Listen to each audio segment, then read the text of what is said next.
Madam तुम्हाला एक minute Patil जरा कॉफी आणा. Yes madam. सॉरी काय म्हणत होता? मॅडम तुम्हाला सरांनी आत बोलावलं. सरांनी म्हणजे अजय ठाकूर. हो. Just me.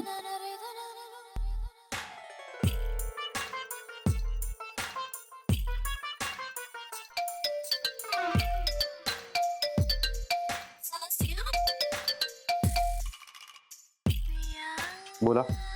तुम्ही मला बोलवलंय का? तुम्हाला तसा निरोप मिळाला असेलच. हो पण सगळ्यांसमोर प्रश्न विचारणार आहात का? ती माझी ड्युटी आहे. ओके येते मी. Coffee madam. स्ट्रॉंग आहे ना? हो. कॉफी घेऊन ये. येऊ शकतो. आले.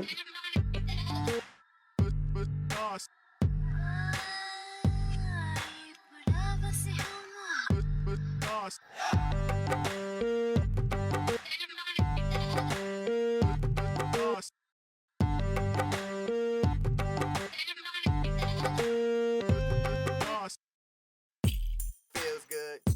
Yeah. Come on. What do you think? Yeah. Watch out. I am sorry. तुम्हाला पण मागवू का काही? नको. मला सांगा, त्या दिवशी धनंजय सरदेसाई घरातून निघाले तेव्हा त्यांचा मूड कसा होता? काही नाही, नॉर्मल. त्या भांडणाचा काही परिणाम त्यांच्यावर? नाही, खूप कूल होता तो.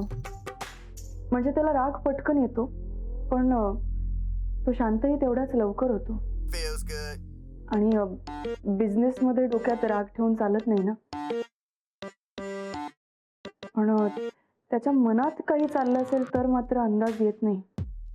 तुम्ही आम्हाला या वादाबद्दल आधी का नाही सांगितलं? मला त्यावेळी ते महत्वाचं वाटलं नाही. पण तुम्ही इथे चौकशीला येणार म्हटल्यावर मग मला असं वाटलं की त्या वादाचं काहीतरी कनेक्शन असेल. म्हणजे नसेलही. धनंजय आणि पटवर्धन खूप चांगले मित्र आहेत. त्या दिवशी जेव्हा धनंजय सरदेसाई घरातून निघाले त्यांनी पटवर्धनांना फोन केला होता का? नाही, ऍक्च्युली मी एवढी घाईत होते, मला शॉपिंगला जायचं होतं. मी धनंजयला बोलले सुद्धा तू माझ्यासोबत चल, तर त्याची तयारी नव्हती. कदाचित त्या दिवशी तो माझ्यासोबत आला असता तर इतकं सगळं घडलंच नसतं. सगळं कसं नेहमीसारखं घडत होतं. मी त्याला बाय करायला बाहेर आले, त्याला टिफिन दिला, तो निघून गेला. सिक्युरिटी गार्डनी त्याला सॅल्यूट सुद्धा केला. पटवर्धनांचा फोन आला तेव्हा मला असं वाटलं की ऑफिसमध्येच कुठेतरी आजूबाजूला असेल.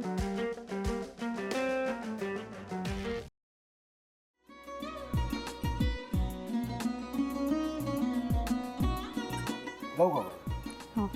असाच लावू ना?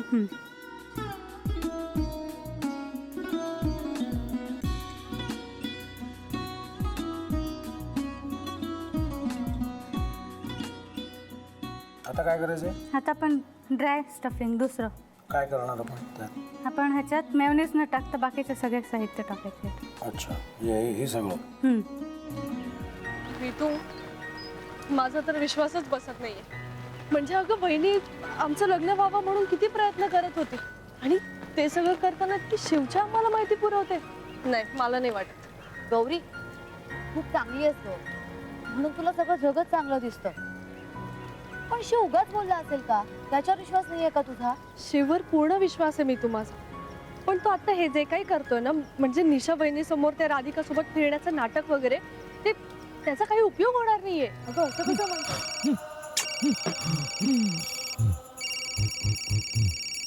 अगं नीलिमा, जतीन भाईंचा कॉल आहे. हो माहितीये. रिसीव कर ना. अगं बघ कट झाला. आता तू रिसीव केला नाहीस म्हणून ते मला करतील. पुन्हा आला बघ. घे बघू. हे एक ना एक दिवस घडणारच होतं. आता मला कळलं तुम्ही 2 दिवस झाले काय सांगत होता ते. बनू हे संकेत असतात आणि हे ठरवून येत नसतात. मी बाहेर तुमची वाट बघते.